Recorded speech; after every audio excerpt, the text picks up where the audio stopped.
So remember a while ago I went through the appeals process and how it would, or I guess wouldn't, work.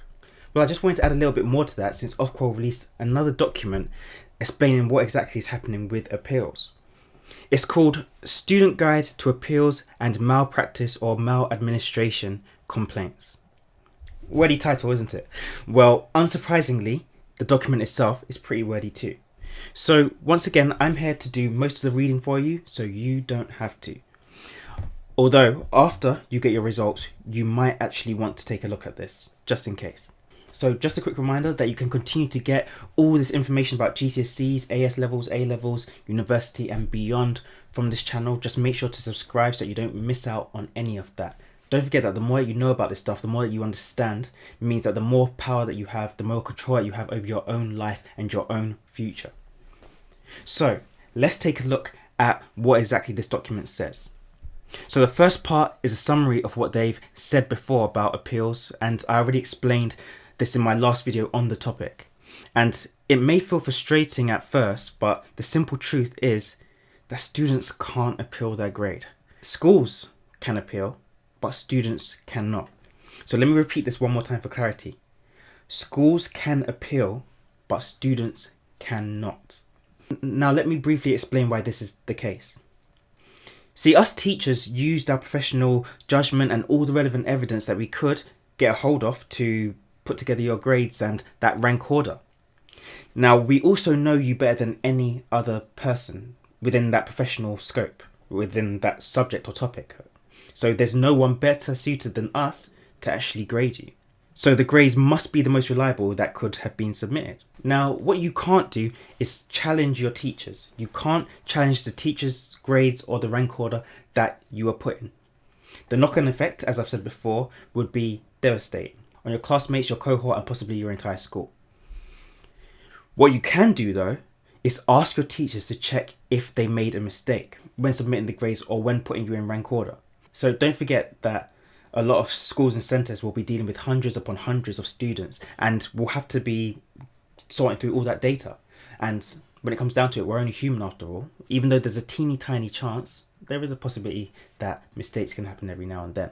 If that's the case, then the school will contact the exam board and they'll ask them to change the grade to what it should be, to the correct grade or the correct order within the rank. If not, then you're back to square one.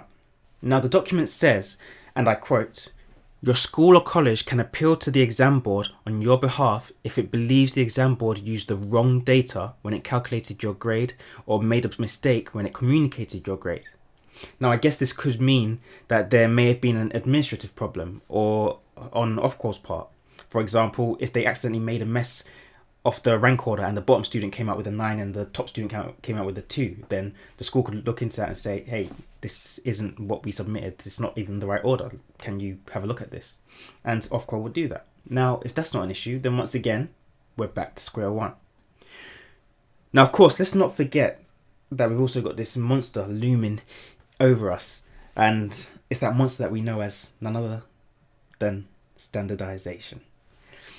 Now, it comes for us in our sleep, it terrorizes and taunts us, it fills our newspaper headlines with horror stories, and it has us teachers and students alike losing sleep. If the school isn't happy with the way that they were standardized because their demographic is changed a lot, for example, if a single-sex school turned into a normal mixed school, then they can appeal.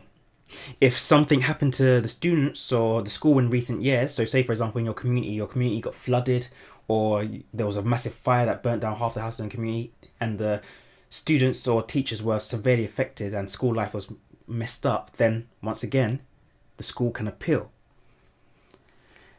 Also, if they have evidence that this year was significantly stronger than past years and we're already displaying a different pattern of results, especially for the higher attainers this is, then the school can also appeal in that case too. But that's on a macro scale. Remember we said the schools can appeal, you cannot. So let's get back to you. Now, if your school refuses to appeal on your behalf, say for example if there is an administrative problem or something doesn't quite look right, then you can challenge them and have that decision not to appeal reviewed. You can also request that your school informs you of your position within the rank order and the grade that they gave you before standardization. But you can't be given that grade before results day. It has to be afterwards. And it's up to the school how they want to give it to you and when they want to give it to you, if they're going to give it to you automatically without you asking. Now, if none of this is working, there is one more thing that can be done. Now, what I'm about to tell you is very serious. And I want you to understand that this should only be done in extreme cases. It should not be your go-to option. It should not be your backup plan. And it should not be on your mind at all unless you're certain that something dodgy is going on. And this last thing that you can do is complain about your school. Complain about bias, complain about discrimination, malpractice, or maladministration. Now, if you believe that there were other factors, other things, external factors, other than your academic performance and academic evidence that influenced how your teachers graded you, then you can complain. Ofqual say that nationally, there doesn't seem to be any change or widening of gaps that would suggest any bias or discrimination against any certain groups. But they also acknowledge that that doesn't mean that there wasn't any taking place. Okay, absence of evidence doesn't mean that the thing didn't happen. So Ofqual's saying that if you think there has been any of this malpractice, then you can take it up with your school. That's the first thing that you do. Take it up with school and say, I think that there's something super wrong here. If you're not happy with the answer that your school give you and there's still an issue looming, then you take it up with the exam board. Now, Ofqual put a reminder that just because you didn't get the grade you wanted doesn't mean there was malpractice. And no one's going to pay you any mind, especially not the exam boards, just because you're not happy with your exam result. There has to be something specific that you can point to and say, look at this, for you to be taken seriously. Now, there's a bunch of examples that they've given, and there are different types of situations where the exam boards might do some digging around and take your complaint very seriously. And this could be a trend with students of a particular background in one subject all getting really, really bad grades when across all the other subjects they were all at different levels. Or it could be something like a humongous gap. So throughout the year or throughout the 2 years of your qualification, you were getting straight 8s and you end up with a 2. Then that's pretty good evidence, they're saying, for you to maybe think about talking to your school and saying, hey, I want to make a complaint. Now, if the exam board do look into it, they will do some serious digging into the school and everything else around it. And this could potentially prove problematic to you, your classmates and the rest of your cohort. And the final result could be that your grade doesn't even change. Now, I really do discourage students, especially immediately after getting your results when you're going to be the most emotional. I really do discourage you from jumping straight into this complaint process. This is not an appeal system. Make no mistake, it's not an appeal system. Once again, you cannot directly appeal. Only your school can. The aim of this complaint system is not to raise your grade. The aim of the complaint system is to have the exam boards look at your school and how they do stuff. It's not for you. It's for the school as a whole. Now, this is super serious stuff that could do more damage than good, which is why I'm saying be careful when you do this, or if you do this. The only reason that I'm actually telling you this is because, as I've told you before, it's important that you, students, and you, parents, know everything that you can and cannot do. This gives you agency and puts you in a position where you're in control of your life and in control of your future. At the same time, though, this doesn't mean that you are to go around complaining right, left, and centre and making everybody's life difficult just because you didn't get what you wanted.